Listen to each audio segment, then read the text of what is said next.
प्रदेश की राजधानी भोपाल में एक मामूली विवाद ने तब खौफनाक रंग ले लिया जब एक नाश्ता की दुकान चलाने वाले संचालक की मामूली विवाद के चलते दुर्दांत हत्या कर दी गई, जिसके बाद इलाके में तनाव है। तस्वीरें इस वक्त इंडिया टीवी आपको दिखा रहा है, अशोका गार्डन इलाके की है, जहां पर जो हिंदू संगठन है उन्होंने चक्का जाम कर दिया। पूरे इलाके को पुलिस ने छावनी के तौर पर तब्दील कर दिया है।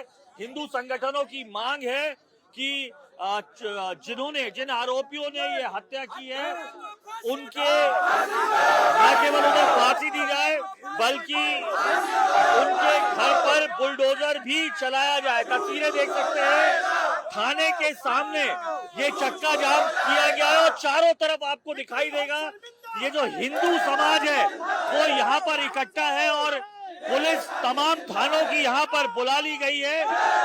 और हम बात करने की यहाँ पर कोशिश भी करेंगे।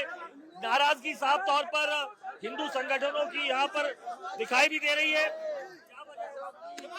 देखिए साहब, कल हमारे भाई बिट्टू की हत्या फहीम बम नाम के एक बदमाश ने कर दी। 12 घंटे बीत चुके हैं और प्रशासन के हाथ अभी तक खाली हैं। इस बात से साफ साफ प्रशासन की उदासीनता समझ में आती है कि प्रशासन इतना लापरवाह हो चुका है कि भोपाल में बम घूम रहे हैं, साहब जहरीले घूम रहे हैं, जुबैर मौलाना घूम रहे हैं, थाने के पीछे अवैध झुग्गियां बनी हुई हैं जहां पे ऐसे अपराधी पल रहे हैं और पुलिस की कार्यशैली प्रश्न चिन्ह के साथ खड़ी हो जाती है कि रात में 2-2 बजे हथियार लेके घूम रहे हैं और निर्दोष लोगों की हत्या करने का काम कर रहे हैं ऐसे अपराधी भोपाल में। यही प्रशासन का, शासन का, देश का यही कानून, यही संविधान है। अगर उनको ये करने की छूट है फिर हम भी बोलते हैं सीधे ठोक करेंगे, हम भी यही करेंगे। गिरफ्तारी हुई है, कौन है आरोपी और क्या मामला था, अगर पूरा बताएं। देखिए, जो हत्यारा है, जिसने हत्या की है, उसके ऊपर ऑलरेडी 40 केस पहले से है और आपराधिक प्रकरण दर्ज है उसके ऊपर। क्या प्रशासन को ये चिंता नहीं होती कि छाट के क्या जिला बदर किया जाएगा, छाट कर उन पर रासुका लगाई जाएगी? ऐसे लोगों जिनकी जगह जेल में थी वो आज खुले घूम रहे थे, इसलिए उनने यहाँ पर हत्या की और हिंदू मुस्लिम का माहौल पैदा करेंगे तो क्रियाओं की अगर प्रतिक्रिया हुई तो हिंदू समाज भी चुप बैठने वाला नहीं। क्या मांगे आप लोगों की, क्या मांगे? मकान टूटना चाहिए, उसके खिलाफ, पूरे घर के खिलाफ प्रकरण दर्ज होना चाहिए और उसके मकान पे बुलडोजर चलना चाहिए। और एक मांग मेरी विशेष है, बुलडोजर चलाने वाले हिंदू होने चाहिए। हमें इतिश्री नहीं चाहिए कि हमने दीवार तोड़ दी और बुलडोजर चला दिया। देखिए, कल रात्रि की ये घटना घटी है और पुलिस का वही रवैया है कि 2 गिरफ्तार 1 फरार। मैं ये पूछना चाहता हूँ मध्य प्रदेश प्रशासन से कि अभी तक उनके मकानों पर बुलडोजर क्यों नहीं चलाई गई? क्या हम ये समझ लें कि वो मुसलमान है इसलिए नहीं चलाई गई?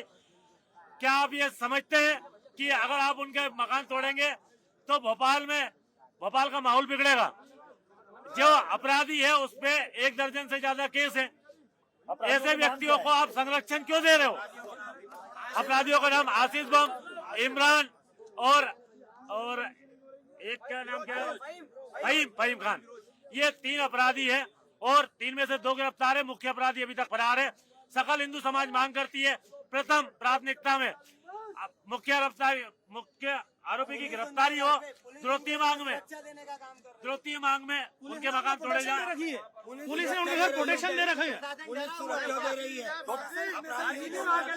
प्रशासन सुरक्षा देके बचा लेता है।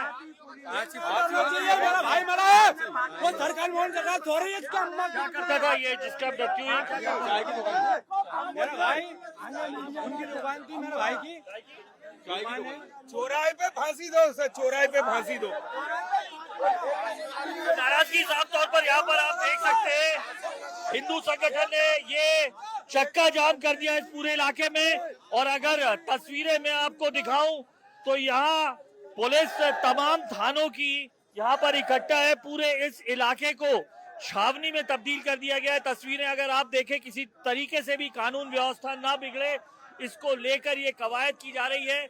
बगल में ही आप देखें तो अशोका गार्डन ये थाना है और हम बात भी कर लेते हैं। किस अभी तरीके का लॉ एंड मामला? ऑर्डर देख रहे हैं। जी जी है ना, हत्या का मामला प्रकाश में आया है, जिसको पंजीबद्ध कर लिया है। 2 आरोपी तत्काल गिरफ्तार हो गए। हाँ। एक आरोपी रह गया है, जिसकी तलाश में टीमें रवाना है। सर आरोपियों के नाम अगर आप बता पाए। हाँ बिल्कुल, एक इमरान और फरहान नाम के 2 गिरफ्तार हुए हैं। आसिफ कुरैशी अभी फरार है। आसिफ कुरैशी और उर्फ आसिफ बम जो जिस तरीके से हाँ, बताया जा रहा उसको है। जो भी कई नाम है। प्रकरण उसमें पहले भी थे ऐसा बताया जा रहा है। हाँ, कुछ मामले उसके प्रकाश में हैं। उनको देखकर भी हम जो वैधानिक कार्रवाई है वो संचालित तो कर अभी रहे हैं। समझाइश देने की कोशिश की जा रही है जिस बिल्कुल, तरीके उनसे से। लगातार बात कर रहे हैं और समझा रहे हैं वैधानिक तो कार्रवाई। तस्वीरें जो है एसीपी यहाँ पर आपको दिखाई दे रहे हैं। उमेश तिवारी पूरी घटना में किसी तरीके का भी माहौल ना बिगड़े इसकी कोशिश की जा रही है। चारों तरफ अगर आपको मैं नज़ारा दिखाऊं तो ये पूरे इलाके में चक्का जाम के हालात पैदा कर दिए गए थे। बैरिकेडिंग पुलिस ने अब कर दी है चारों तरफ। नाराजगी साफ तौर पर दिखाई दे रही है। हिंदू संगठन यहाँ पे बड़ी तादाद में यहाँ पर आपको दिखाई देंगे। कोशिश की जा रही है कि ये रास्ता खुलवाया जाए। अलग अलग कम से कम 5 से 7 थानों की जो भीड़ है आपको यहाँ पर दिखाई देगी। नाराजगी साफ तौर पर है कि नारे आप यहाँ पर देख रहे हैं, लगातार नारे लगते दिखाई दे रहे हैं। मांग साफ तौर पर है कि एनकाउंटर किया जाए, फांसी दी जाए और जो आसिफ बम नाम का जो मुख्य आरोपी है उसको गिरफ्तारी के साथ साथ उसके घर पर बुलडोजर भी चलाया जाए। तो समझा जा सकता है तनावपूर्ण माहौल है और मामूली विवाद के चलते इस हत्या के कारण यहाँ पर देख सकते हैं किस तरीके से लगातार प्रदर्शन जारी है। कैमरा के साथ अनुराग अमिताभ, इंडिया टीवी भोपाल।